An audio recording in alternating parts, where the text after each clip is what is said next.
Hello and welcome. This is Pam. Today I'm going to be sharing with you, I'm going to give you a guide, give you some guidelines on how to talk to your doctor about how parasites are causing multiple sclerosis. If we haven't met, my name is Pam Bartha and I'm the author of Become a Wellness Champion and the founder of Live Disease Free. Today I'm going to share what I would do to try to get support from my doctor. I have been sharing so much research, evidence that multiple sclerosis is an infectious disease caused by parasitic infestation. Go to our website, livediseasefree.com, if you'd like to learn more about the research that I share, compelling research that has been known for well over 100 years on various types of infections, parasites that are causing multiple sclerosis. And I can't bring change alone by myself, and I know each and every one of you would like our healthcare system to change also. So what I'm encouraging you to do is to start playing that active role in bringing change. So today I'm going to give you some ideas on how to talk to your practitioner, how to help them to support you. Sometimes you have to look for a different practitioner, but you can really ask specific questions, and that will really help you to know if your practitioner is the right fit for you.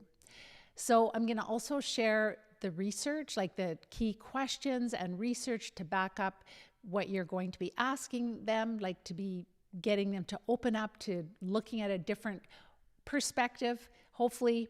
But also I think it's really important to understand that some practitioners are not going to help you. They're not interested, they're closed.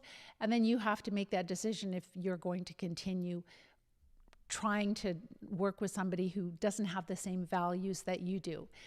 So why does this matter? Well, I was diagnosed with multiple sclerosis 35 years ago, over 35 years ago now, and nothing much has changed since then. We still don't know what causes MS. There's still no cure. It's still this big mystery, and it's incredibly expensive now. We're still using immunosuppressive, disease-modifying drugs that we would take for the rest of our life. They're called maintenance drugs. And the MS Society, this is just for the US alone, they stated that for nearly 1 million people living with multiple sclerosis in the United States, the annual economic burden, the cost for all of society, is at least $85 billion per year, right? And maybe you have a different disease, maybe you're dealing with something else. And if that's the case, just know that we have a multi-trillion-dollar sickness care industry. It's not a health industry, it's sickness management. And if we want to bring change, we have to make different options. We have to take make different choices, I should say, and take different options with respect to the kind of care that we're getting. So when I was first diagnosed with multiple sclerosis, they always talked about finding a cure, we're getting closer to a cure. I don't hear that language anymore. Now we're hearing more like, well, we're finding better drugs that we can manage the disease better with, maybe less side effects, or maybe hopefully slowing down the progression of multiple sclerosis. But the whole concept of finding a cure for MS has disappeared. Like, we're not talking about it anymore. And that's something that's very subtle that I don't think a lot of people think about. Like, I mean, I'm not part of the MS Society, I'm not part of the MS world, so I don't hear that, but I do research and I do see that they are just talking about, newer drugs, new patentable, expensive drugs that will help to manage the disease better. And that's not what we want, because none of these drugs work, because it's not our immune system's fault. Our immune system is not bad. It's not attacking our nerve tissue for no reason. I've shared pictures where even Borrelia can be right in the myelin of the nerve cells. And this is scientifically shown. I've shared all kinds of research from Dr. McDonald and others about, the tapeworm larva in the central nervous system of MS, the filarial worms, fungus, Borrelia, malaria, babesia, one of those two protozoa. So dysbiosis, being out of balance. So if we want change, we have to play a small role, a small part in bringing about change. And so what I'm going to do is just kind of set the stage for you, like realistic expectations too. And I have a lot of respect for doctors. They've been trained in a certain way of thinking. And so they really believe that what they're doing is the best for their patient. I just know that above them, at the top of this healthcare system, I don't believe that it's totally necessarily that is the case, because that is more driven by profits. So the first thing to do is to consider that with multiple sclerosis, that we're seeing specialists like the neurologists. And so if you would like to have, and it's not even to have their support, sometimes it is, but it's more to start to get the conversation going, the kinds of questions that you can ask. And so the very first step is to see if your practitioner is even open or not. Because if your practitioner is not open to considering some new information, not open to looking at new research that they haven't seen before, then it's not worth it. It's not worth for you to be just, having this negative attitude from a healthcare professional towards you. It can be very hard because sometimes they may not be very nice because they feel like they're the expert and you really don't know what you're talking about. And some doctors are polite and some don't have the best bedside mannerisms. So what's really important is to first just maybe ask a couple of key questions to kind of get a sense of if the doctor that you're working with or you would like to work with, if they might possibly be even open to hearing some new information. So number one, we're considering, are they open or not? And number two, we realize they have very little time. They might have a minute or two to talk to you about this. And so we have to just say things in a very concise way so that we can get the biggest bang for the time that we have with them. And we don't have to tell them everything. We don't have to go through everything with them. But I think really the biggest factor is, number one, to see if they're open. And so it could be just simple questions like, is it possible that chronic infections or parasites could play a role in whatever disease you're dealing with? Maybe it's multiple sclerosis or something else. I'm going to create a guide for you. It'll be on our livediseasefree.com website. And on that, you'll be able to take the guide and just don't ask a bunch of questions. Just ask one or two that you feel comfortable that you could ask. It could even just be, doctor, I've been reading research that shows that lesions in the central nervous system are caused by various types of parasites. It's known in science that parasites can cause lesions. Is it possible that MS could be an infectious disease, that could infections somehow be involved? And never say cause, just say could it possibly be that infections or parasites could be involved with multiple sclerosis, and then just wait and be quiet. And if they say, no, that's not true, and say, well, what's causing these lesions then, right? And it's the immune system is attacking itself. Well, why, is that proven or is that a theory, right? So you can just ask, and you'll know right away if the conversation is going in the right direction or not. They'll say, oh, I didn't know that. That's really fascinating.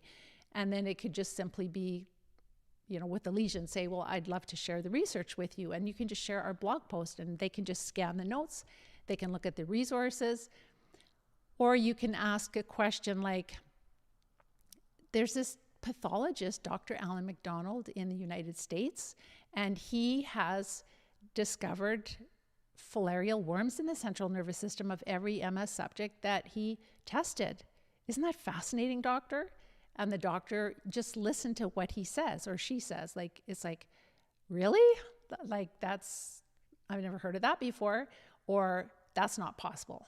So really listen. If you ask even 1 or 2 questions and listen for the response.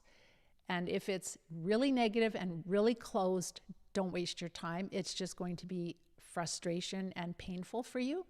But if they're positive and they're like, kind of like, oh, I never heard of that before, and say, could I send you the research so that you can take a look at it? Because, I'm looking more into this, and I would really love, if parasites do cause MS, I'd really like to treat them, and I would really love support. So everything is coming from, respectful, not attacking, and just putting feelers out, and you have to really say things in a way that does not offend them, because they're the expert and we are not. They feel that. And so if we can, and it's not even like they might still be a really wonderful person, but they've still been in school for 10 years and they still believe that they are the expert. So we have to understand who we're talking to, which normally we do. Just 1 second here. I just have to shut something down that is making some noises. There we go. Hopefully that will do it. Notifications are great. And maybe I'll close Skype also. So the whole key with this is, if we want change to come, then each one of us that is sick and we're dealing with these doctors and we're not happy with the care that we're getting, we really have to play a role, and we have to take charge of our health. And so we put out feelers, we ask a couple of questions like I just mentioned, and if the doctors are really closed, then I would suggest to look for a different practitioner, because otherwise you're not going to get the help from them unless you don't need them. Maybe you're just going to a neurologist maybe once a year, once every couple of years, and you're just having some testing done in his office, and it's not non-invasive. If that's what you want to do, that's totally fine. But he or she is not going to be the one that supports you in recovery in that case. So again, a couple of questions could be like screening questions, about just, I feel that leading with research is really helpful, to say, about Dr. Alan McDonald. And I'll put all this together and just pick like one thing that's really compelling. So maybe Dr. Alan McDonald's research. He's the first to find parasites in the central nervous system of every MS subject that he looked at. Or it could be the lesions in the brain. It's like whatever really, makes you feel like, oh my gosh, this is really compelling. And just share that with them. So remember, you've probably got like 5 minutes to share. And so number one, you're doing a kind of a question, and you're just listening for the answer. And we're not going to be arguing with them and none of that, because there's no point, right? You might as well leave even if they're rude. They're not always rude. They're very nice very often, but sometimes they're rude, and just as long as you're leaving on a very positive note. So also, okay, I said that one about the lesions. That's a really big one. Do you think it's possible that autoimmune diseases might sometimes be misclassified, just like MS is misdiagnosed, right? So is it possible that autoimmune diseases could be misclassified? Is it possible that they could be caused by infections? Like, is there a possibility? And just listen, like you'll hear a lot when you ask a question and you listen. Like one of our students last week went to an integrative practitioner and was sharing about all the worms he's passing and how much better he's feeling. And then that integrative naturopath said to him, like, where would you pick up these worms? Like, how would you be exposed to these parasites? And it's like, oh my goodness. So it's not an MD thing. It is like, honestly, we don't have good tests. Most practitioners have no idea how infested we are with even worms. They might consider the Lyme infections. They may think that we have some worms, but they really have no idea how terrible it is. All right, so number one, definitely make sure that your practitioner is open. And then number two, remembering that you have very little time to ask questions. And so I'm going to give you some like really quick points here. I'll go to your questions in a moment if you have questions, but I think next week I'm going to talk about the live disease-free like successes, because I haven't been talking about them for a few weeks because we have all these important topics that we're talking about. But it's really important to hear the successes of others. So I know some people have been posting on Facebook, so I'm going to grab those and just share. And some of our students, we have had really amazing successes come in this week. Every week, it's like Christmas when we have our calls. And it's really important for you to see the possibilities for you, to see, you know, what other people are experiencing, how much improvement people can have, and then what the possibilities are for you. That's a really big thing. So your doctor will agree with you that MS or every autoimmune disease is an inflammatory disease. So every disease is an inflammatory disease. There's inflammation present. And inflammation is the war between the immune system. And so like the immune system is fighting something. And so these are questions that your doctor should know. So you could say, is it true that MS is an inflammatory disease? This is only if you have a few minutes to talk to them, if they're willing to talk to you for a few minutes. And like you could frame it at the start as like, doctor, this is really important to me. Like if it's an integrative practitioner, this is really important to me.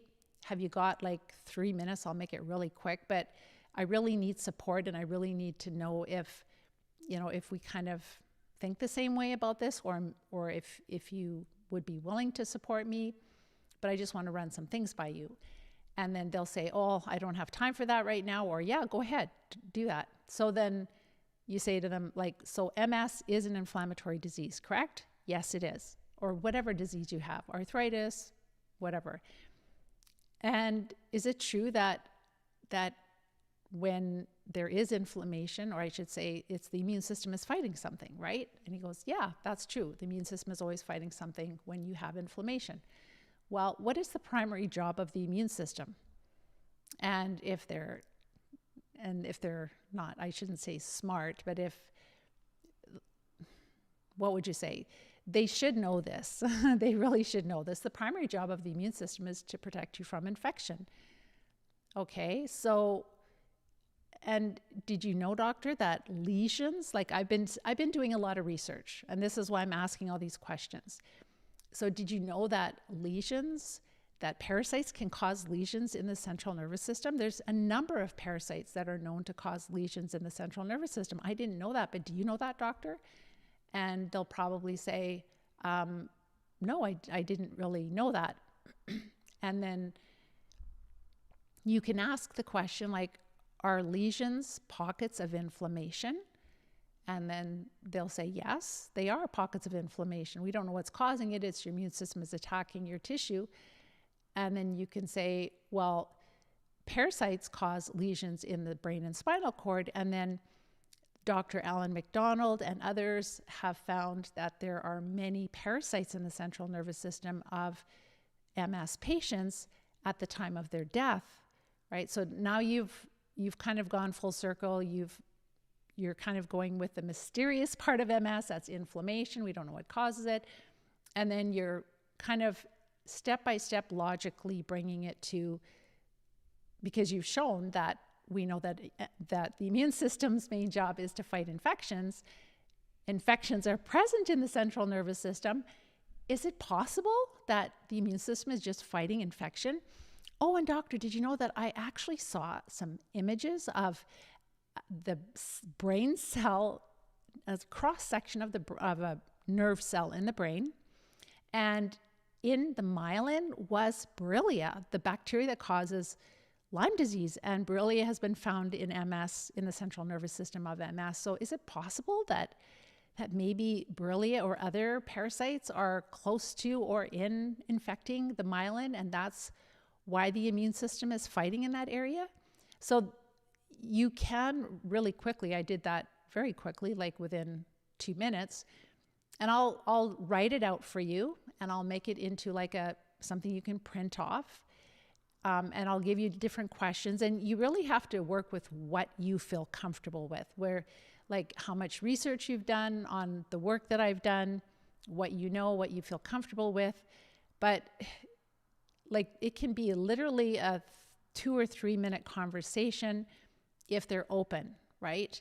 And then you can literally hand them. So what I'm going to do is I'll create 2 things for you. I'll create just like a 1-pager of like what I've just talked about, like basically making sure that the practitioner is open, like different kind of cues that you could ask, just make sure they're open. And then if they are open, to ask permission if they have a minute or 2 to talk to you because you really need support. You're really passionate about something, you've been researching it a lot, and it makes a lot of sense to you, and you have a lot of hope that it's going to help you recover. And then just basically going through this little 3-minute thing. And then you'll need a separate page that you can give to your doctor that you could email them, or it could be a blog post, or I can create I'm just thinking I might just, I'll figure something out. You'll know if you're on our newsletter list. So make sure to go to livediseasefree.com, and there you can put in your name and your email address, and those people, they just get notifications when I go live. They also get resources, they get my notes and condensed videos. So they have all of that information. So I will give that to you so that you just have like a quick thing that you can help us to bring change. You can help us to educate our healthcare professionals that are it's not their fault because they're not learning about this in school. They're not learning about this in their training. So, but we have to bring change, right? People have suffered too much. We've all suffered too much. I'm going to go to your questions. Let me see here. Okay, where is it? Oh, there we go. Perfect. Okay. Let me go to your questions. I never know which is the first or the last here. I'll just start at the top. So they're never open for parasites. They don't see or believe the connection. They know nothing and they don't care. That's what MJ said. And I totally get, so that would be a practitioner that you're not going to, and it's not wasting your time, but it is, you don't want to waste your time and energy and your emotions, right? Because it's painful. I have been doing this for over a decade, coaching people. And I'll tell you that when we started, doctors were the vast majority of them were a lot more rigid than they are now. There's a lot more that are open. Before it was like brutal. People would always leave the offices crying because they were just so harsh on them, right? And it's, anyhow, you just have to forgive them, and you just have to, right, just let them go and look for people that are going to be supportive of you, right? That are going to be open. And they are out there now. The whole parasite thing is really exploding. Actually, one of our students shared, I don't know the name of the doctor. I'm not sure how to share it on our feed, but we really should. It's a doctor that is treating veterans in the United States. And she said they're all full of parasites. And she said, like, it's so, and then she was talking about how everybody has parasites. It's just the degree of parasites you have and the symptoms they cause and how we get them. And so when you, like, she was talking our language, it was so incredibly amazing. So this is what we want is, and change will come. So MJ, just if you're, and I don't know if it's a naturopath that is so negative, then just don't talk to them, right, about this. You know, like some of you have practitioners and you know that, no, this is not, Pam, something I can talk to my practitioner. But if you go to your chiropractor, or maybe you go to a massage therapist, or maybe you go to a functional medicine doctor, or a nurse practitioner, or an acupuncturist, or maybe it's a general practitioner. All of these different types of practitioners, they could be open. And if you're able to, you know, maybe talk to one person this month, and maybe in another month or 2, you talk to another person. But if you think about thousands of people doing that, that is really going to help move the needle here. And that's what we need. We need pressure from from all of us that, you know, are the patients or we're the patients. And we really need to help bring change, because I'm just sick and tired of talking about this every week. This is something our doctors should be treating early on before we have chronic disease so we don't suffer. Your previous rheumatologist stated that diet doesn't affect rheumatoid arthritis, and you moved on. Way to go, Faye. And that was me too. Like when I was diagnosed with MS and I did all these things and I was in remission, but I was still in university and I just wanted to get basically a letter from my neurologist in case something ever happened, because I had young kids and I was going to school. And I thought, like just to have that, because I had a student loan. And I went into his office to just request a letter, and he looked at me and he's, yeah, no problem. And I said, look how I'm doing. Like I'm completely MS free. I have no symptoms. And he's like, well, that's just MS. Sometimes it goes into remission for no reason. I'm just like, and then he also said that with multiple sclerosis, like your nerves are separate from every other part of your body. So whatever's happening in the gut has nothing to do with your nerves. So I'm just like, okay. So, and then I never saw him again because I didn't ever have a problem and I didn't need to go back, and I have never been back to a neurologist. And that was a very long time ago. So way to go, Faye. We can't help everyone to open up or to even give the truth to everyone. Not everyone's open to the truth, but a lot are now, a lot more than before. Nick, you tried to talk to your neurologist and she won't listen to anything that you have to say. Well, Nick, what will happen when more and more people learn about parasites, they recover, they don't need to see their neurologist anymore. That's my students. They haven't been for years. I haven't been to a neurologist since, many, many, many years. I can't even remember. It was basically when I first had the optic neuritis attack, and then I needed that letter for my student loan so that if something happened that I wouldn't have to repay it. But when they're not needed, right, when more and more of us are saying no thank you to their drugs and more of us are recovering, then they'll have to find a different job, I guess. And I really believe that can happen. But it can't happen when nobody knows this research. And so it could even be that you, as you're listening to this video, maybe you don't have a doctor you're going to share this with, but maybe you're going to share it with a group. Like you're going to share it with an MS group, or you're going to share it with another group of, that have different conditions. So it's really us, the population, that drives what type of healthcare system we have eventually, right? Eventually. So hi, Jason. Thank you so much for your kind words. You're still listening to the messages each week. You're very welcome. Your wife is still working through some serious MS disease. It is an everyday challenge. However, we are still working on it. So when we still have the symptoms, it just means we have not treated the parasites well enough. And we're learning more and more about how to treat them more effectively, especially if we've been severely disabled. The exciting thing is we can always have a lot more recovery than we ever thought possible. So what I would really encourage you guys to do is to just really get serious with the steps in the plan, reach out and start to treat more effectively. Hello, I'm not sure how to pronounce your name. Ross, maybe? Your neurologist didn't believe MS is caused by parasites, and that's pretty standard. Your neurologist, when you get to these real experts, I honestly believe that a lot of them have been programmed heavily, and you have to just have compassion for that, because if you've been programmed to death for 10 years, and us humans were pretty easy to program, it's just crazy that common sense is not even you're not going to be able to get through to them with common sense. So in situations like that, unfortunately, you'll just have to leave them, and maybe you're not going to most people don't get support from their neurologists if you're going to do something different than the MS drugs. Then at this time, the neurologists are experts in the MS drugs, and that's it. And if you like the MS drugs, that's where you go. Otherwise, that's not where you go.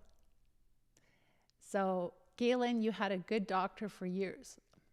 Pardon me, I just have a little bit of a cold, a little bit of a throat thing going on. Okay. So, Galen, you had a good doctor, years went by, and then he switched to another field. Unfortunately, that is the case. But the nice thing is when you learn the principles in the Live Disease-Free plan, you hardly ever need to see a doctor anymore. That's the exciting thing, is that I had a really good GP, a general practitioner, who was very open to this stuff. He took my book out of my hands and he's like, how do we know which parasites and how do we figure it out? Right? So, but then he had health issues himself, and then he retired, and I'm in Canada, and we virtually have a really hard time getting doctors here. So, or having our own doctor. So what you'll find is that when you learn the principles in the Live Disease-Free plan, you can stay healthy and you really won't need a doctor very, very rarely. It's a lot more cost effective that way too. Okay, last question here. You're very welcome. It's giving you hope that doctors have been telling you about. Let me just move this out of the way here. Thank you for giving me hope that doctors have been telling me about when and where I was born. You had plenty of false hope. This wasn't false hope, but a different perspective, right? So that is the whole key, is that if I'm just talking about the MS world right now, but it's true for all of the autoimmune diseases.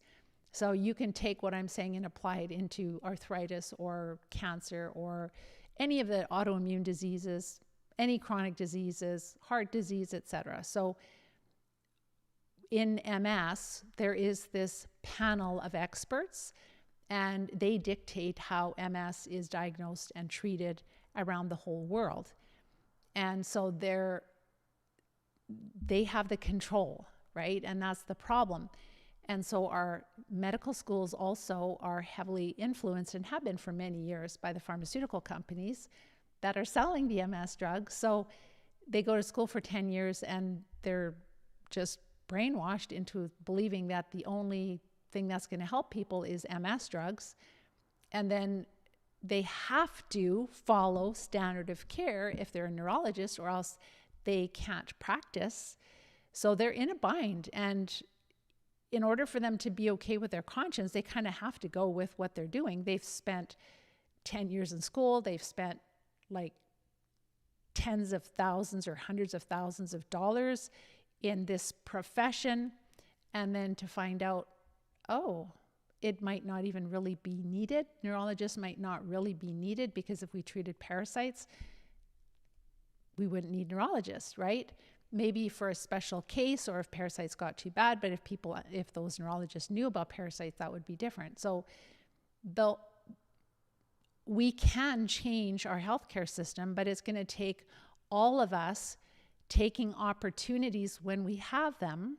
And it might not be very regularly. Like I said, you might not be seeing a practitioner, or you might be. Some of you are starting to go to integrative practitioners. And it could be that a chiropractor has a friend who's a doctor, and it could be a nurse practitioner who has a friend that's a doctor, right? So they all kind of, depending if they live in the same community or if they attend different things within their professions or out of their professions. So this is really awesome, is just to, wherever you can, spread the truth, spread the word.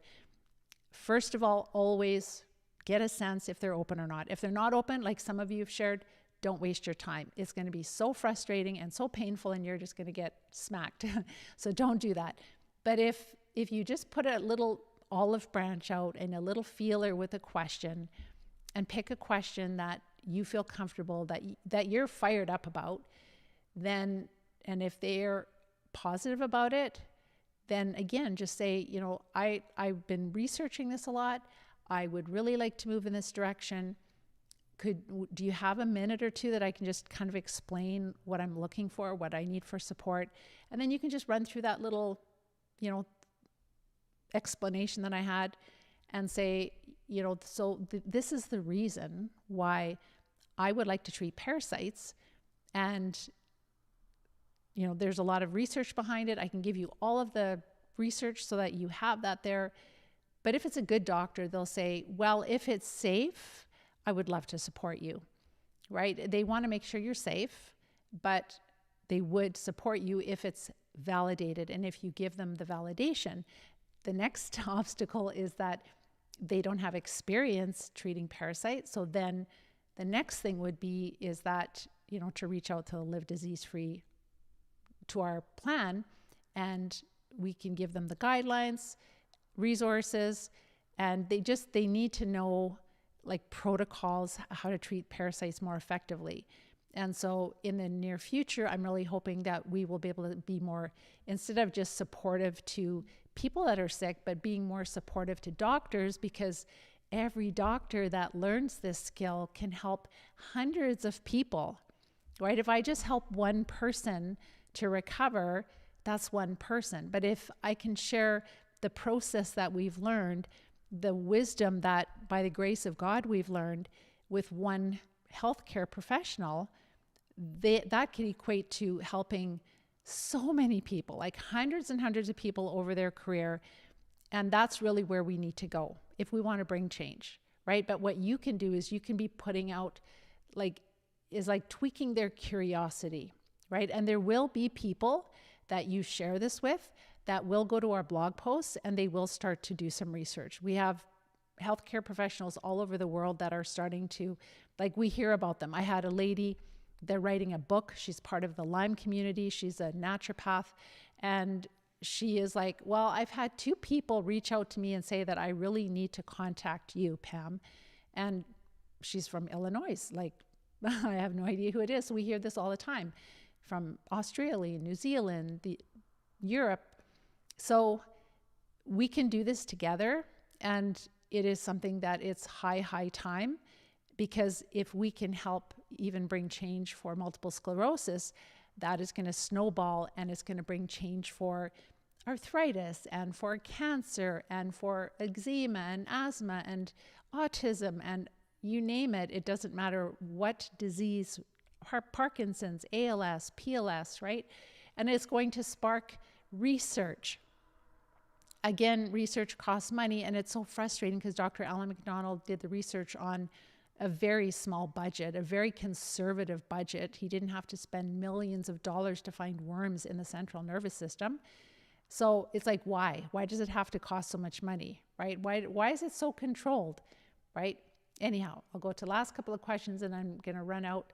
We had some baby sheep that, we have 5 female sheep. I think they're called ewes, and they were pregnant, and 2 gave birth, 1 on Sunday night, or Monday morning, I should say, and 1 this morning. I've been up since 2:30 in the morning. So little twins today, a little girl and a boy, and a little boy on Monday. And I've never, ever done this before. It's so cool. This is life after multiple sclerosis, right? I love animals, and yes, they do carry parasites, but I'm washing my hands, and I do treat regularly, and I do everything and I treat my animals too for parasites, but I love animals. So I'll be helping the little sheep getting settled in for tonight.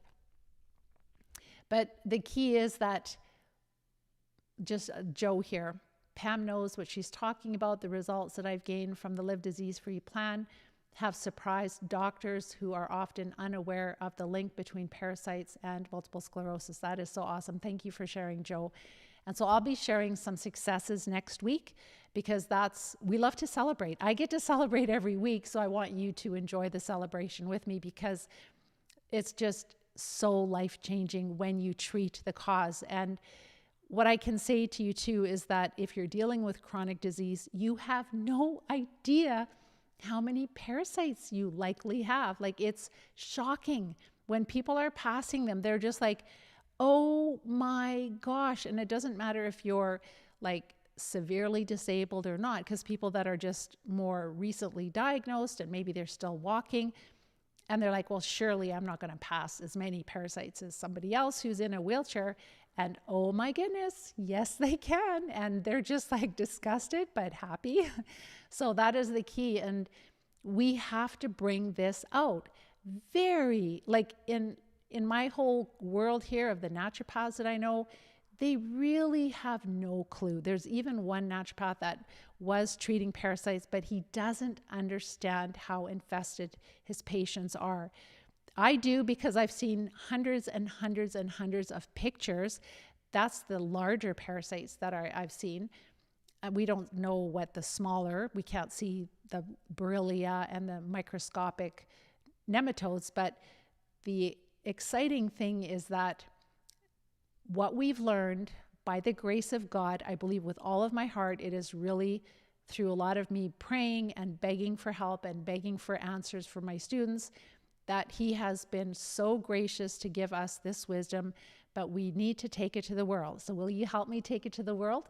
So I will create those resources for you, and you can just share it with groups. You can share it with practitioners, and it might be, you know, 1 a year, twice or 2 a year of practitioners. But it might be that you find groups. It could be family members. It could be friends. It could be anybody. Like, just get the word out, right? And it's from the bottom up. This is the wellness champion, right? It's people that value wellness and making a difference in the lives of others. And change will only come from a grassroots effort of people that are wellness champions. So with that, I'm going to let you guys go. I hope you have a wonderful week. And if you are at the place where you've watched a lot of my stuff and you really need a plan, you want to get these parasites out of you, please watch my masterclass training, because on that I explain in great detail the steps we take to treat a parasitic infestation. So that masterclass will be just above or below this video, and then watch that.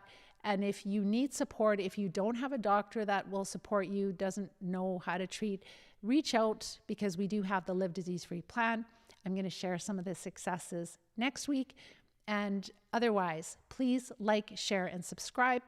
That really helps us to get the word out, helps Facebook and YouTube to push this out to more people. And share your comments. If you've had an experience, positive, negative, anything you would find helpful, for me to make up this resource for you, please share that in the comment section. Otherwise, have a wonderful week, and we will talk to you soon. Take care and bye-bye for now.